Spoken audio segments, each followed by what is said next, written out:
எனக்கு நீண்ட கால உறவு ஐயாவளி பிள்ளை. அவருடைய தகப்பனார் இந்த இடத்துல சொல்லிதான் தெய்வத்தை நம்பணும்னா அப்படி நம்பணும்.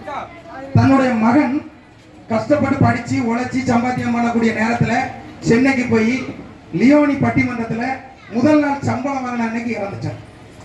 ஆனா அந்த தகப்பனார் இன்றளவும் இன்றைய நேரம் வரை அவர் வணங்கின அந்த நாராயணனை திட்டுனதே இல்லை, ஏசுனதே இல்லை.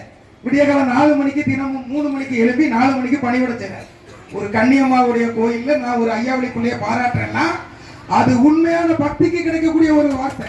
அந்த பாராட்டு அந்த பக்திக்கு கொடுக்கணும். இதுல இருக்கிற நாமெல்லாம் பக்தியால சேர்ந்தவங்க, பணத்தால சேர்ந்தவங்க. இந்த பிள்ளைகள் எல்லாருமே கன்னிவழி குடும்பம்னு எனக்கு தெரியும்.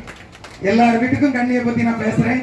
என்ன இந்த மேடையில பேச நினைச்சேன், நேரம் போதாதனால இன்னைக்கு கண்ணியை பத்தி பேசுறேன்.